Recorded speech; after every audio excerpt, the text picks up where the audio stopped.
पलट जाता क्रिकेट की दुनिया का सबसे बड़ा इतिहास। नेपाल को आखिरी 6 गेंदों में चाहिए थे 8 रन।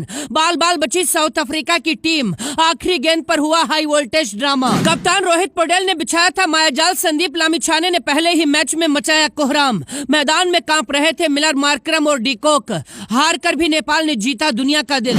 बेकार गई आसिफ शेख की तूफानी पारी। 116 के टारगेट पर रोमांच की सारी हदें पार। टूटकर चकनाचूर हुआ नेपाल का सपना। कौन सी गलती से हारी नेपाल। सुबह जब आप गहरी नींद में सोए हुए थे तब किंग्स टाउन के मैदान में नेपाल के शेरों ने साउथ अफ्रीका की सांसों को रोक दिया था। पहली बार कप्तान मार्करम की आंखों में हार का डर था। सुपर 8 से पहले नेपाल के शेर सबसे बड़ा उलटफेर करने के लिए तैयार थे।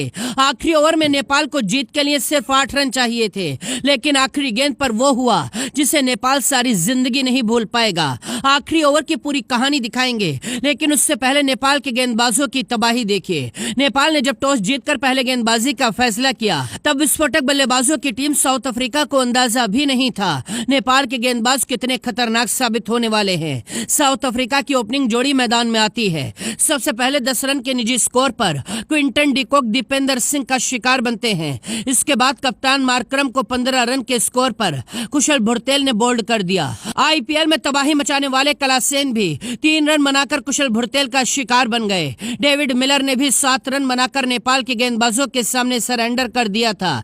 10 ओवर के अंदर ही साउथ अफ्रीका की आधी टीम पवेलियन लौट चुकी थी। एक छोर पर खड़े रीजा हेंड्रिक्स ने 43 रनों की पारी खेली। अंत में ट्रिस्टन स्टब्स ने 18 गेंदों में 27 रन ठोककर साउथ अफ्रीका का स्कोर 115 रन तक पहुंचाया था। क्रिकेट के इतिहास में पहली बार ऐसा हुआ जब साउथ अफ्रीका नेपाल के सामने 20 ओवर में सिर्फ 115 रन बना पाई थी। नेपाल के कुशल भुरतेल ने 4 विकेट लिए और दीपेंद्र सिंह को भी 3 सफलताएं मिली थीं। अब बल्लेबाजी के लिए मैदान में आती है नेपाल की ओपनिंग जोड़ी। अफ्रीका के तबरेज शमसी बदले की आग में धधक रहे थे। शमसी ने सबसे पहले कुशल भुरतेल को 13 रन के निजी स्कोर पर बोल्ड कर दिया। इसके बाद आसिफ शेख को 42 रन के निजी स्कोर पर बोल्ड किया और शमसी ने ही कप्तान रोहित पौडेल को 0 के स्कोर पर बोल्ड करके पवेलियन लौटा दिया। लगातार 3 बल्लेबाजों को बोल्ड करके शमसी ने कोहराम मचा दिया था। जब नेपाल की टीम संकट में थी तब अनिल शाह ने 27 रनों की पारी खेली। बाकी कोई भी बल्लेबाज बड़ी पारी नहीं खेल पाया। नेपाल को आखिरी 12 गेंदों में सिर्फ 16 रन चाहिए थे।